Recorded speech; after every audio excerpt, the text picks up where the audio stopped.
জেলের ভিতরে পড়ছে। গোটা বিশ্বব্যাপী সব সত্য আর ন্যায়ের পক্ষের ধারক আর বাহক যারা, তাদের উপরে এরকম জালিম গাদ্দারদের অত্যাচার আছে নাই? মিশরের মধ্যে নতুন আন্দোলন তৈরি হয়ে যায়, সবার মুখে এক কথা, সৃষ্টি যার, আইন চলবে আল্লাহর আইন ছাড়া অন্য কোন আইন দিয়ে মিশরের বুকে কোনো বিচার আমরা হতে দেব না। মিশরের তাগড়া যুবকগুলো কায়রোর রাস্তায় নেমে এলো, ঘোষণা দিল সৃষ্টি যার, আইন চলবে তার।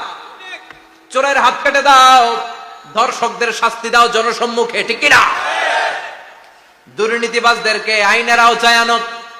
দেশের শত্রু, দশের শত্রু, স্বাধীনতার শত্রু, সবগুলারে বিচারের আওতায় আনো কোরআনের আলোকে, ঠিক কিনা? সংগ্রাম, বিক্ষোভে ফেটে পড়লো পুরো বিষয়। এই বিক্ষোভে টালমাটাল সরকার, জামাল আব্দুল নাসের কোন উপায় অন্তর না পেয়ে এই তাফসীরকারও, এই মুফাসসিরে কোরআনকে জেলের ভিতরে পড়ছে। গোটা বিশ্বব্যাপী সব সত্য আর ন্যায়ের পক্ষের ধারক আর বাহক যারা, তাদের উপরে এরকম জালিম গাদ্দারদের অত্যাচার আছে নাই?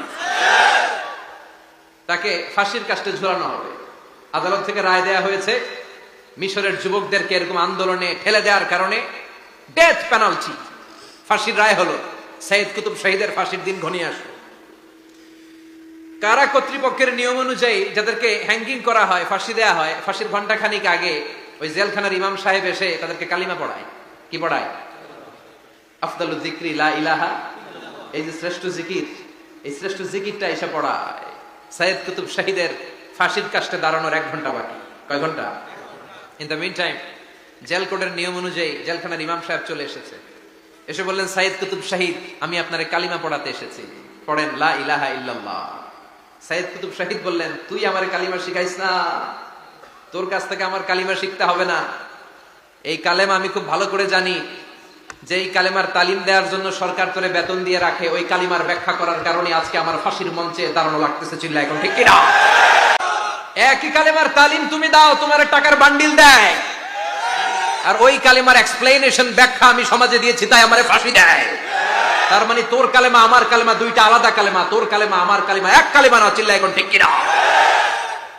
তার মানে কালেমা আর কালেমায় পার্থক্য আছে না নাই? ইমানে ইমানে পার্থক্য আছে না নাই? যে ইমান প্রয়োজনে জ্বলে ওঠে না, যে ইমান সত্য ন্যায়ের কথা বলে না, যে ইমান প্রয়োজনে জ্বলে ওঠে না, যে ইমান সত্য ন্যায়ের কথা বলে না, যে ইমান বাস্তবে নাই, যে ইমান অন্তরে নাই।